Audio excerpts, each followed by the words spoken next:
on this computer. Let me share my PowerPoint presentation, and if you have any questions, just stop me.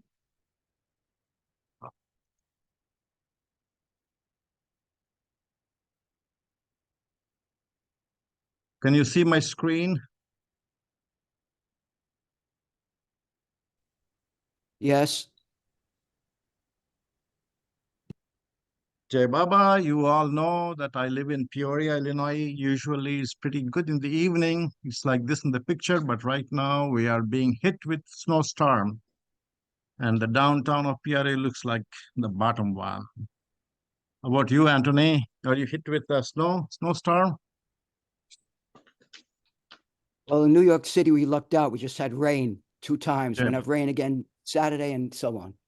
Yeah, this week we are hit with snow, but we are inside the home.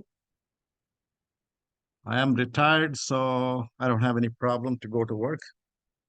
So today I'm going to be talking about part 3, God Speaks. Jimmy was reading this and I participated, and even though I read it a few times before, I didn't have a very clear understanding because Baba makes the book so complicated. God Speak is not easy. And I wrote down some notes, so I thought of presenting to our group. And here are my notes.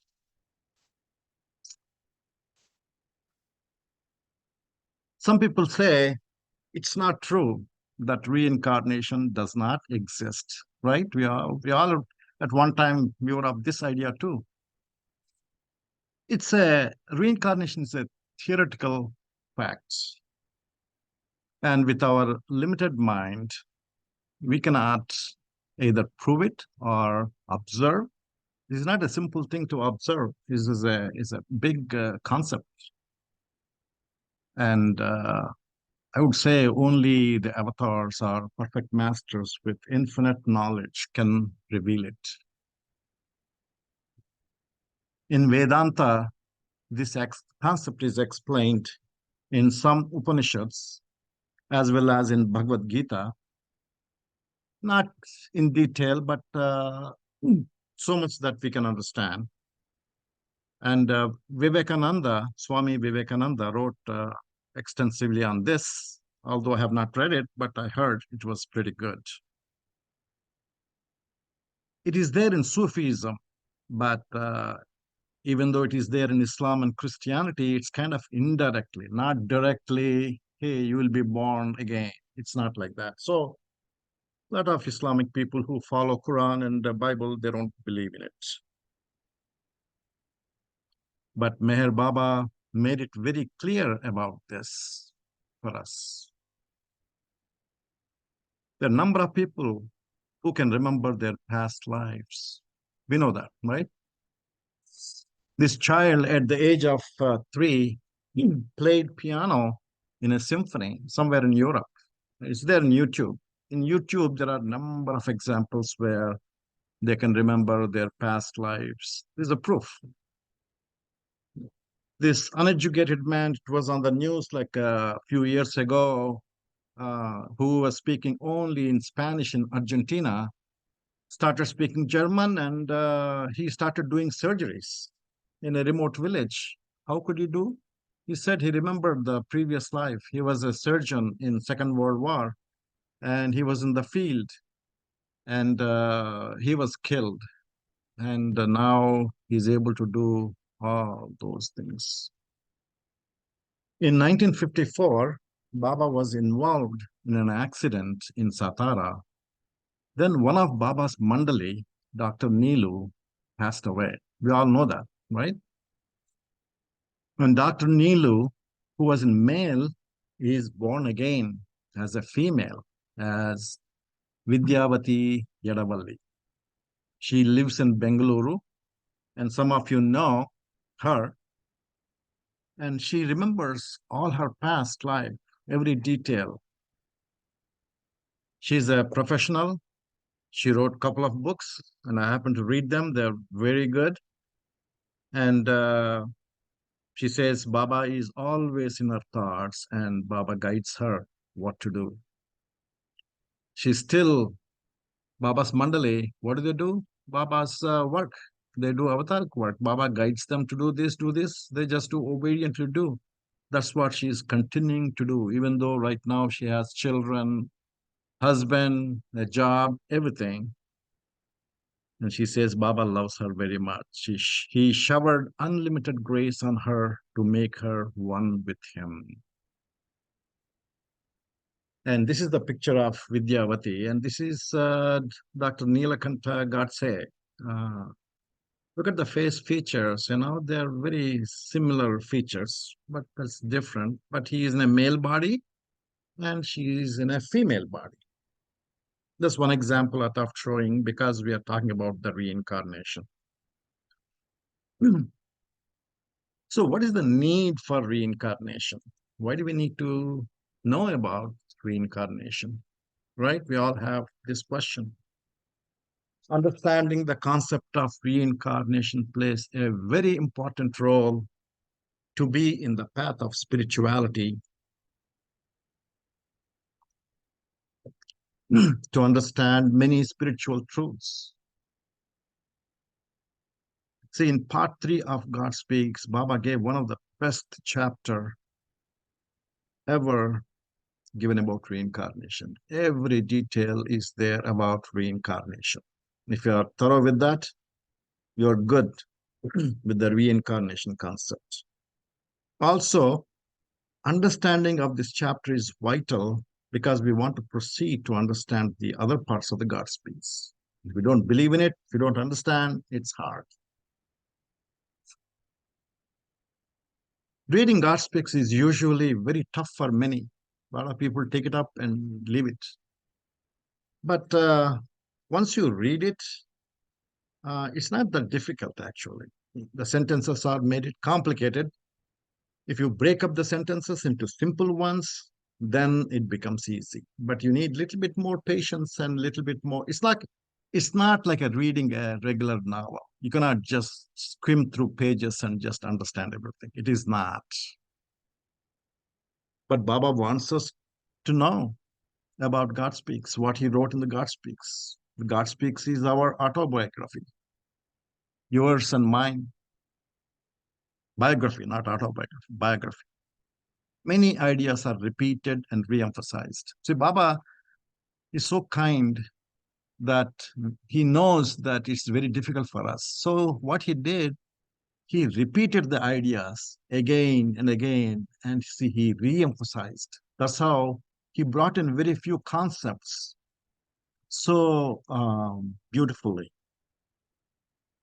Now, I'm presenting this to make the things easier, but is easy, does it help?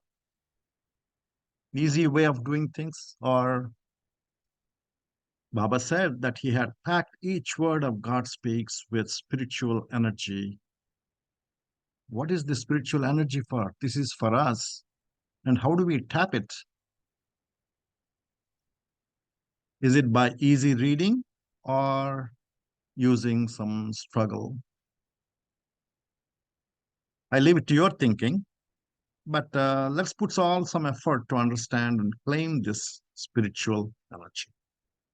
I struggled, and I believe that if you struggle to understand each sentence, I'm sure you will be benefited. You will experience the benefit of it. Now, let's see, why do we need to know the reincarnation, right? So I'll address some of the fundamentals briefly so that we'll get into Baba's book. In the beginning of the beginning, God doesn't know himself that he is God. He doesn't have the experience. And he has the whim. What is the whim is? Just like how we have desires, he also has a whim, but this is a divine whim, the real whim. And because of this, he wants to know. So what happened, what he did, Baba is God without a second, right? God is without a second. There's no second person. There's only one person. There's only one existence. So what he did, he's smart. He divided his consciousness into two parts. One part is conscious God, and the other part is unconscious God. And this is very well explained in chapter 9, part 3. Chapter 9 in the God Speaks. So, the whole theme of our life is nothing but the unconscious God wants to consciously experience its original state of Godhood. That's all there is to it. The whole God speech can be explained in this one sentence. So God goes through 3 or 4 stages, however way we might want to call it. First, he comes with nothing and he tries to evolve, evolution. Second thing, he reaches to the human being state and he goes through reincarnation. And finally, he goes through another process called involution, which is again going to be explained in the future chapters in God Speaks. And finally, the person gets the realization. In involution, bodies and consciousness are evolving. In reincarnation, happens only in human form. We born again and again. Why do we born again? In reincarnation, consciousness is complete, but the soul needs to mature.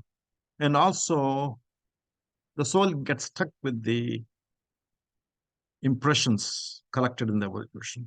And they need to deal with those impressions.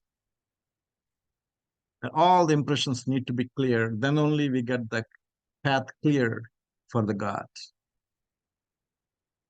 In realization, the final step, unconscious God becomes one with the conscious God. That is the whole story of this God Speaks. We think I'm Ravi and you are so and so. I'm this body, I'm this mind. But no, in actuality, you are nothing but that God unconscious. You are that God. The only thing is, you have everything. You are not aware that you are God. You're unconscious God. That's all you are.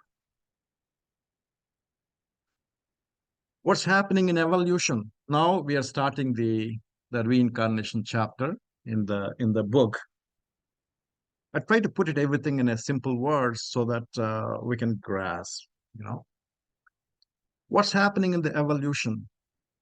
The soul consciously identifying with various forms. These forms are of gross forms and they are finite. Example, we know stone, tree, bird, animal, and a human being. And as the consciousness, the soul evolves, as the physical form changes, their consciousness also evolves to higher state. In the beginning, it's zero, nothing. The consciousness is doesn't know anything, no knowledge, but it goes through evolution process to higher states step by step. Now, I have a question. Let's take an example of a single soul and it's evolving. Okay. And let's take the soul is an animal, the last form of an animal. And this animal dropped the body and evolved to a first form of human, the first man. So, what is common between these two different entities? This animal form is incarnated as a first human. The answer is the gross body is different, but what is common is the subtle body and the mental body are same between the entities. First human impressions are that of the last human form. Even though he is born as a human, but the data he got, the knowledge based data is that was collected during the animal form. There's all the difference between these two.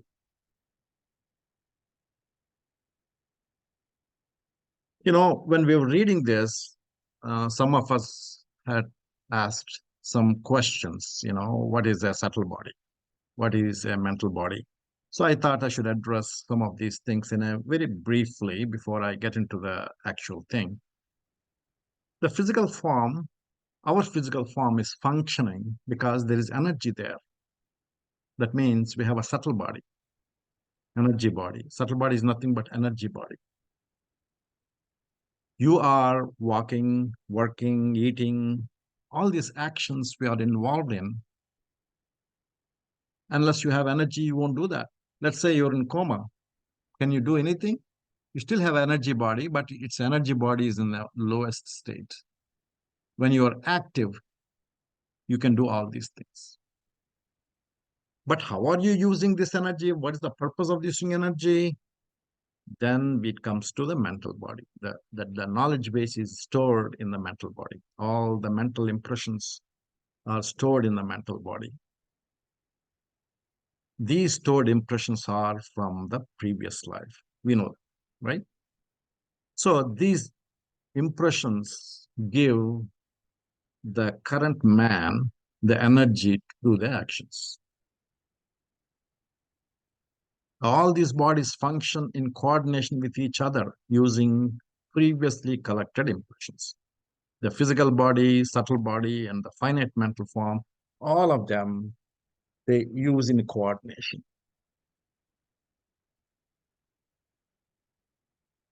The soul identifies unconsciously the finite subtle form and finite mental form. We know we have, Baba tells us, hey, you have a subtle body and a mental body, but we only see our physical body. We know we have a mind, but we don't really pay attention that, oh, we are getting the ideas, all these ideas from the database. In stone, both subtle form and mental form are there, but almost inactive. The consciousness is so unevolved, it doesn't even know that it is experiencing as stone. Throughout the evolution period, the same is true. Even animal, only in the human being we know I'm a human being. Question. So when did these three bodies started? This system of subtle body, mental body, consciousness experiencing the physical body. When did it start? This entity, that is physical form, subtle form, and mental form, started right from the first urge. Remember the first urge in the second chapter Baba talked about? The first urge came in a colloquial way, we can say, who am I? The contrariety that I am not God. That is the first urge. That impression was created, and the consciousness at the same time was created.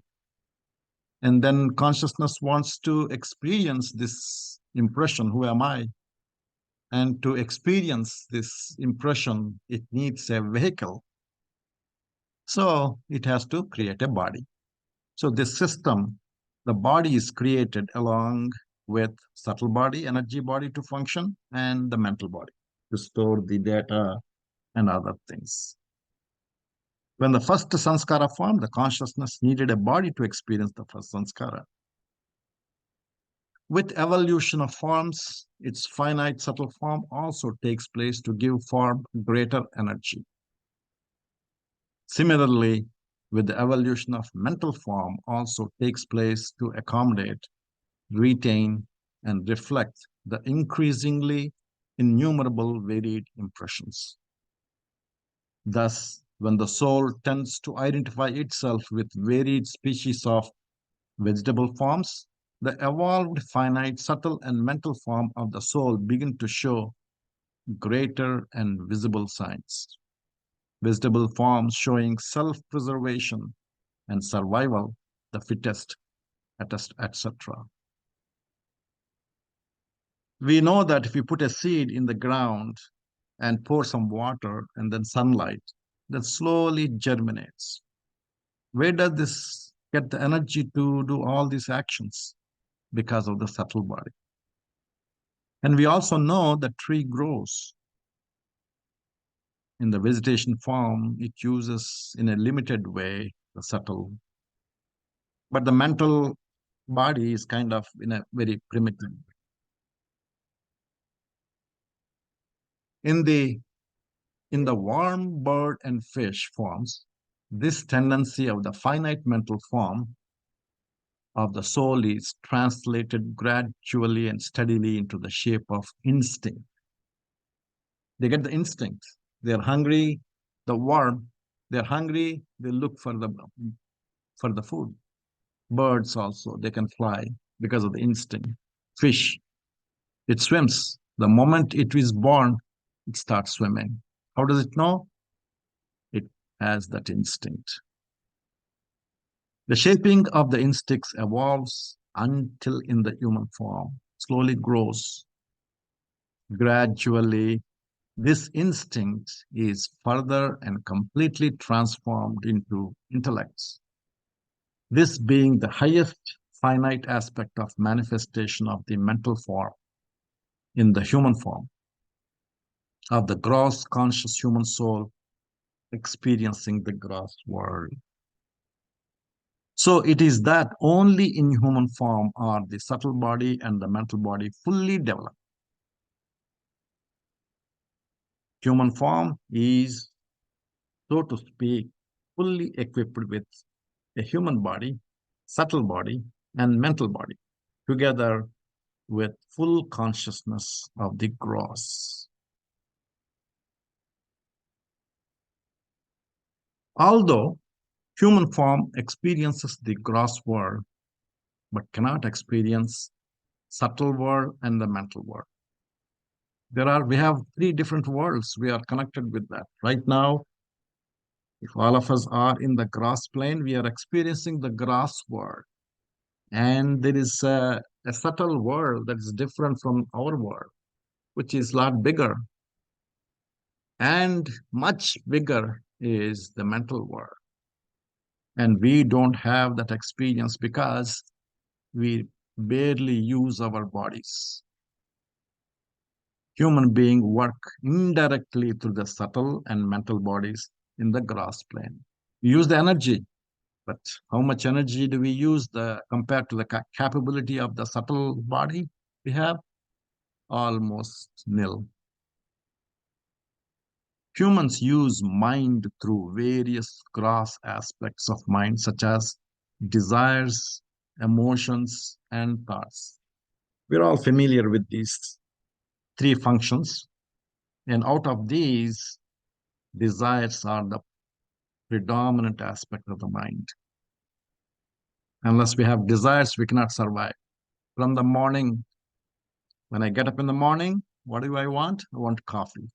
Okay. Then I need money to eat lunch, so I need to go to work. So all these things are desires. So this soul, now fully gross conscious of the first, let's take first most human gross form, experiences the impressions of the last most animal gross form, dissociated or dropped. When all the impressions of the last most animal gross form are exhausted, what happens when all the previous life's data is all finished? We drop the body. The first most human soul discards the gross body. This experience of the soul leaving the body is universally termed as the death of the human being. See, most of the people who are not knowledgeable, they think that's it. This soul is done. This person is done. That's why they kill, right? But the thing is, even though the soul leaves the gross body at this experience of the death, this first most human gross form, the consciousness never dissociates from its subtle and the mental bodies. See, that is why in Bhagavad Gita, in the second chapter, there is a sloka. You can never kill a person, not even fire, not even any instrument. Nobody can kill anybody. A soul cannot be killed. What is that he's talking about? What is the Krishna talking about in that sloka? He was talking about the gross form and the subtle form. They can kill the gross body, and they think the person is killed. But the soul retains and experiences through the subtle and mental bodies. The impressions of the drop are dissociated, first most human form, and the soul again associates itself with the next most human form to experience the impressions of the previous form dropped. Even though subtle body, I mean, the physical body is dead, but we have the data that was collected in the previous life. So what we are doing right now is we are using our previous data, but simultaneously we are collecting the new data. And this new data will be used in the next reincarnation. Unless Baba comes in our way and wipes out, then we are done with our problem. Thus, the association of the soul with the next most human form is called universally the birth of a human being. So, this new baby comes with all paraphernalia of subtle body, mental body, and all the past previous life sanskaras, and not all the previous sanskaras, even the previous also. We have been carrying all these baggages. In Vedanta, they call it sanchita karma. We carry age-old sanskaras that have not been spent. We bring to a new human body to experience the previous life's sanskaras. Time gap between the death and the birth, this period in which the gross conscious soul without a gross body exists. Baba calls it astral body. There's no astral body is not anything, but to give a name, astral body is nothing but no physical body, but exists only subtle body and mental body. And of course, soul is there. God is there. During this period, in its association with its fully developed subtle and mental bodies, has experiences of the predominant counterpart of the opposite impressions gathered by the recently dissociated human form. See what it means is all the impressions we do moral things and we do some not so moral things. We do certain good things and certain bad things, All these things are divided into two different parts in a simple way. Let's call it good parts and not so good parts. This state of the soul in the apparent gap between the death and birth is generally called hell or heaven. And this process of intermittent association and dissociation of the consciousness of the conscious soul in human form, now fully conscious, is termed the reincarnation process. So, in a simple way, the physical body is dead. And then this subtle body and mental body, they experience hell or heaven. And then when the right time comes, when the new body is available, they hook on to this new body. That is called reincarnation process.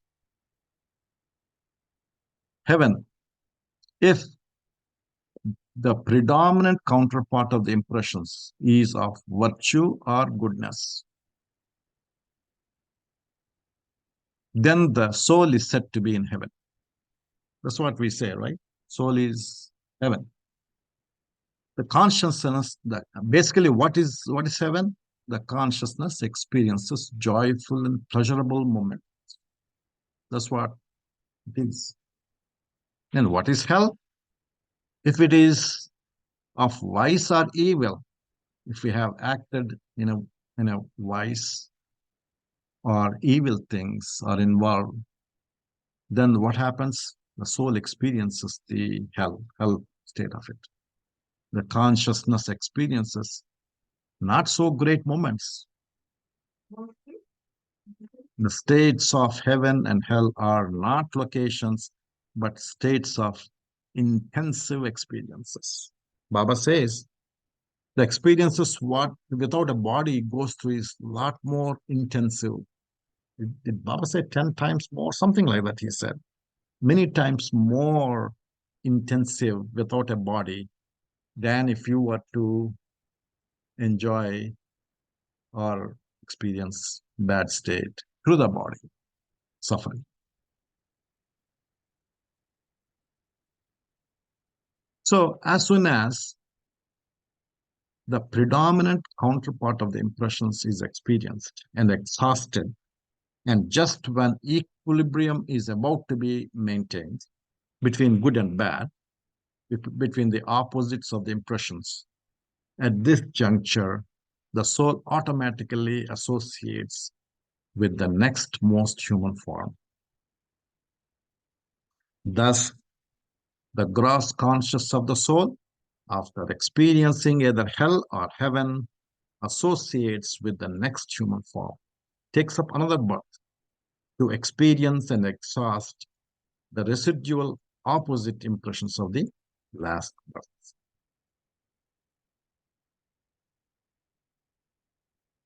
As has already been said, the next human form of the soul is nothing but the consolidated mold of the residual opposite impressions of the last form. It is in this manner that an apparently unending chain of births and deaths of human forms or beings continues. This is the course of reincarnation in human forms of the soul after it has gained full gross consciousness through the whole series of evolution of the gross consciousness. So we have a birth, we do act different things, wise versus good things, all these things, and that death comes. And there is a disproportionate of impressions. And without a body, it becomes uh, almost balanced.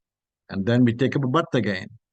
We go through this cycle of samsara. They call it cycle of samsara. Samsara chakra, going through birth, death. But what we need to do is we need to take this tangent to the moksha. That is where the Baba comes for us. Right from the unconscious state of the soul until it has gained full gross conscious while experiencing the gross world, the soul is one individual, infinite, formless entity. It's always God. Even though we are experiencing, I'm Ravi, I'm this, I'm that, male, female, but I'm always God. You are always God. Don't forget that. And is situated. Where are we located? I think I'm in Ethiopia. You think you are in India, Bombay, Bengaluru. But no, we're all located in that oversoul. We don't need any map because it's all same existence. Throughout the whole process of evolution, reincarnation was absolutely spontaneous outcome of the first urge. The whim, remember that? Is because of that. Manifested in the unconscious soul to become conscious of its eternal and infinite self. In human form, the soul achieves full and complete consciousness. The soul does not need any more or any other higher forms to evolve. The consciousness is full and complete in the human form. Though the soul has gained full and complete consciousness, it is still not at all conscious of its self, capital self, as one infinite consciousness. Why is that, right? Question. The soul with full consciousness is still unconscious of its original infinite state because of this unwanted burden of the gross impressions we have collected through the evolution. We have to deal with them. Only when we get rid of this, then we get the purity, which is existence in our heart, comes out. We are pure self. These sanskaras, impressions are temporary. You create one, you spend one, that is gone. They're all transitory. But that permanent one is the original, real self. In trying to unburden of these impressions, the gross conscious of the soul tends the soul to experience and exhaust these impressions through innumerable opposite experience taken through a series of reincarnations. In this process of reincarnation, the consciousness of the soul, while trying to liberate itself from the impressions, from the burden of impressions, gets still further entangled in every stage of reincarnation. How does this happen, right? Why are we getting entangled? I have this example of ice cream, right? Some of you know, I try to explain through the ice cream. Let me tell you a story. The story is, let's say, let's take you, okay, as an example. You never had an ice cream before when you were a child, never tasted ice cream. One day, your father takes you to a place where they're selling ice cream, Dairy Queen. And then he buys you ice cream. And what do? You eat it, right? You make a contact with this material, ice cream material. You put it in the mouth and you swallow it. And you experience, if you like it, if you like ice cream, who doesn't like ice cream? This contact of this external material, pleasing material, creates an experience of pleasure. Where is this pleasure happening? In your mental body. And what happens? It's stored. After eating, your dad takes you home. Then you still remember. You come home and you tell all the other family, your siblings, hey, dad took me this place and he bought me this, what is this called, dad? Ice cream, and I ate it. My God, that is so nice. You are reminiscing the experience of pleasure. What is that? Because of the impression you created, the sanskara you created. Let's say for a month or 2 months, you never had a chance, and another month, by your dad takes you there again, and you're sitting in a restaurant in a table. The next table, these people are eating ice cream. You saw that. When you saw that, what happens? You remember that the desire of eating the ice cream kicks in. How that does desire come in? The stored data of that ice cream sanskara that you have created a couple months before kicks in because of the environment is congenial for this sanskara. And it says, Dad, can we buy ice cream? That makes you act. Then dad buys the ice cream. Then what do? I know this ice cream. I'm going to enjoy this. So you're spending the old ice cream sanskara while experiencing it. What are you doing? You are creating another set of sanskaras. These new set of ice cream samskaras for the future to experience. That is how we are. I mean, this is samskara. Some people like, whatever, Mexican salad or tandoori chicken, whatever, is the same thing. Different kinds of experiences. Same thing. So the soul gets entangled on all these things, love for money, love for women, love for alcohol, all these things, we get entangled. We want to experience the same thing again and again. When the complete balance of experiences of opposite impressions is just about to be attained, it is just then disturbed by the consciousness of the soul associating itself with the new human form. Absence of this association would otherwise have neutralized the effect of the impressions by an equal balance of respective opposite experiences and would thus have liberated. So we need to, what it's looking for is the consciousness is trying to get the perfect balance. But the tragedy is that as soon as the gross consciousness of the soul tends to reach the 0 point, it so happens the consciousness of the soul invariably gets too engrossed in the experiencing the predominant opposite impressions, and there's imbalance again. So it is like this, we are born and we are focused on certain things. We create this imbalance. We drop the body, and in the without body, we kind of balance our sanskaras, good and bad, and then we are born again. And then again, balance happens. Again, the cycle continues. It is at this juncture that consciousness of the soul turns towards the experience of the newly predominant opposite impressions through another human form. Thus, in the process of reincarnation, the full gross conscious human soul, fortified with fully developed subtle and mental bodies, through unconscious of these, must necessarily experience countless varied experiences of impressions of opposites, the impressions which are diametrically opposite in a chain of unending experience. Actually, I took directly from the God Speaks this sentence. It looks very complicated, right? But what I do is I write down and break it into parts and simplify.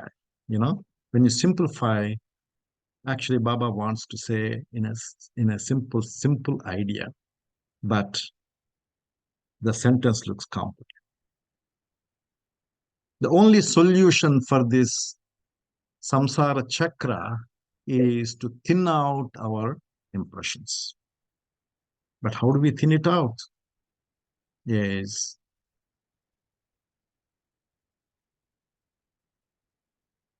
it is only through these diverse opposite impressions and their respective opposite experiences that gross conscious human soul in the gross world could possibly one day, after millions of births and deaths, and through these opposite experiences of births and deaths, be able to balance or thin out the residual or concentrated opposite impressions. So, what is this thinning out means? See, what happens is we have gross impressions. Impressions are very rugged impressions. And these rugged impressions, as we experience again and again, we get the maturity. And in this maturity, what happens? Our impressions gets refined. As the refinement goes on and on and on, some lucky day, what happens? They become subtle. So the impressions of our impressions, when they are refined, they change that to subtle impressions. When the subtle impressions are there, you will get subtle body. When the subtle body gets, you experience the subtle world. And the same process, it also goes through mental. The mental impressions are much more refined than the subtle impressions or gross impressions.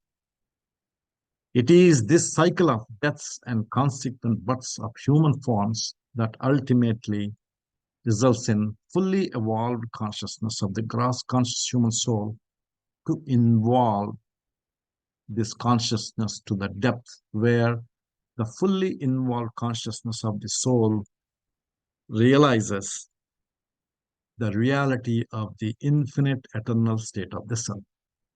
These are the last two paragraphs in this chapter of God Speaks. But now I'm getting out of God Speaks. I'm going to tell in my own way. So, what is the goal? The unconscious soul needs to merge into conscious soul, right? How does it do? Through evolution reincarnation, involution process, and then once the involution process is finished, then we get the nirvana and then nirvikalpa samadhi, that is realization.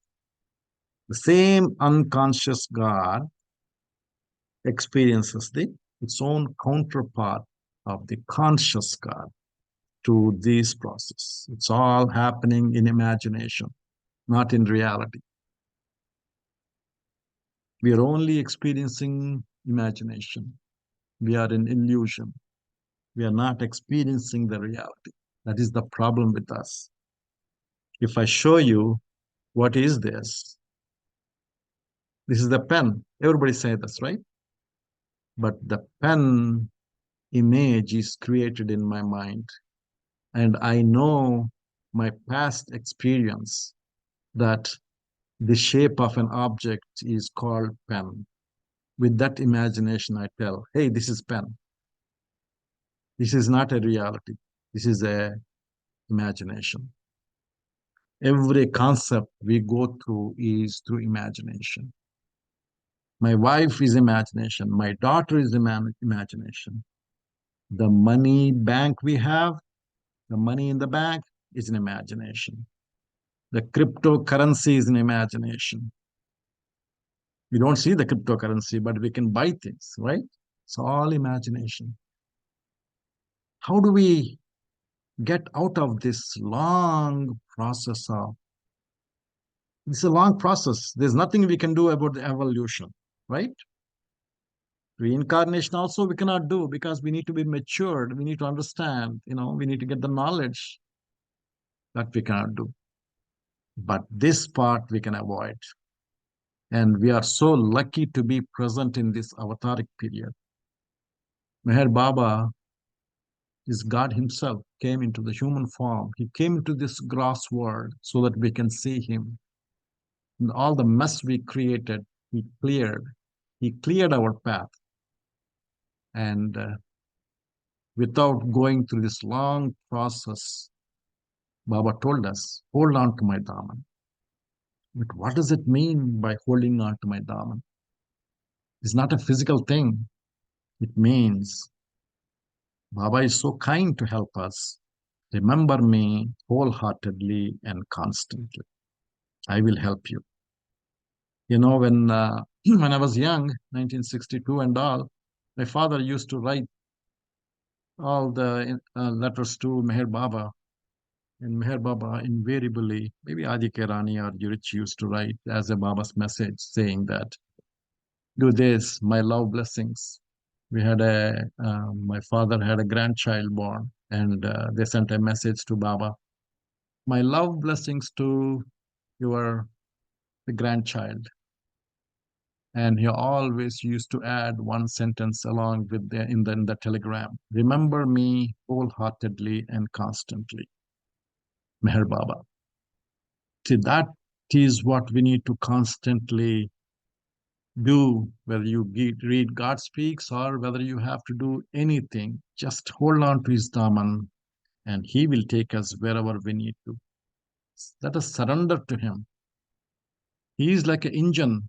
We are like bogies. Whatever the bogies, some bogies have diamonds. Baba said this.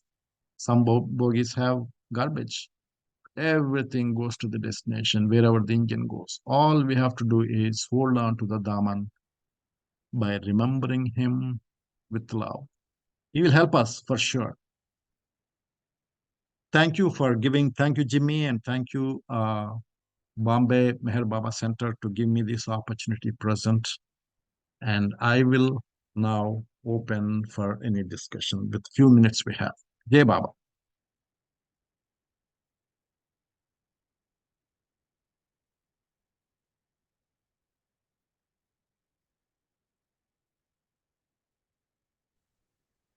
Jai Baba. Jai Good Baba. presentation. Thank you, Ravi. Jai Baba. All Baba, Hey, right? Baba, Ravi. So, did you do the other two chapters or the first and second as well, Ravi? Karthik here. This is very Yes, nice. Thank yes. you. Yes, So, Karthik, I have done it for other people. Yes, I have done it. Yeah.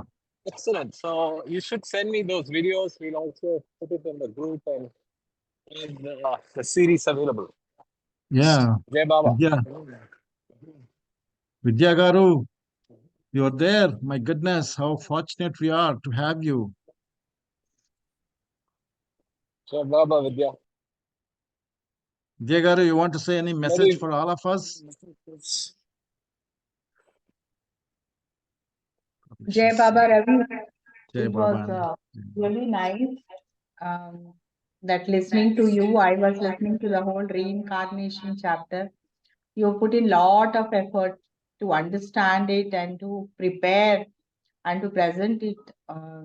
So it shows that shows the sincerity of understanding what Baba is saying and also trying to present it factually. You see, that is something that some Baba lovers do, to be very factual without going here and there, because we tend to sometimes digress. But then it was really nice, and I was listening to you all 1 hour, and it's really nice. Thank you for putting it together. I enjoyed being here. Thank you so much. Jai Baba, Meher Baba. Jai Baba. Thanks, Amma. Thank you very much. Jai Baba Ravi, thank you so much. It was a wonderful presentation, and I think the whole concept has become even more clear now. Yeah, thank you so much. I appreciate it. Yeah. Yeah. I mean, the whole reading the chapter, the book is got the real power in there. As I said, every word is packed with spiritual energy, and we need to tap that by reading it, by struggling. I didn't understand.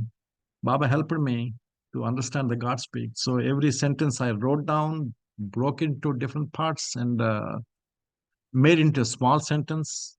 It's like God speaks for what is that, idiots or simple people, simple-minded people. That's how I understood that chapter. So that's what Baba wants us to work hard, right, with love. That will help us. Yeah, Jai Baba. Yeah.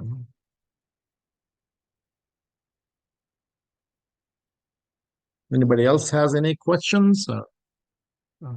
Welcome to the new people who joined us.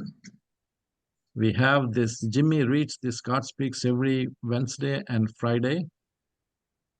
Whoever doesn't know, let me know. I will send that Zoom contact information. You can log in and we can learn. This is more like a discussion on the God Speaks that we are reading every Wednesday and Friday. That helps us to be in Baba's love, more than understanding God speaks, by remembrance that Baba's words, that plays a major role. Okay? So Avatar, Meher, Baba ki Jai. I remain with all your blessings. Jai Baba. Jai Baba. Thank Jai you. Baba for me, son. Thank Jai you. Baba. Thank Jai you. Baba. Jai Baba Ravi, Jai thank you. Baba. Wonderful. Thank you, Anthony. Jai Baba. Jai Baba Ravi explained in a very simple way, which we all understood, and we were able to concentrate. It's very Thank you, Janaki. nice. Thank you, Janaki. Jai Baba, Nice. Janaki. Jai Baba. Jai Baba, Mamaji. Long time. How are you? Yeah. Very good, Lutfi. Jai Baba, bye. Jai Baba Ravi. Jai Baba. Lovely presentation. Thank you. Thanks, Lutfi. Amaji, Thank you. Karthik, lovely seeing you after a long gap.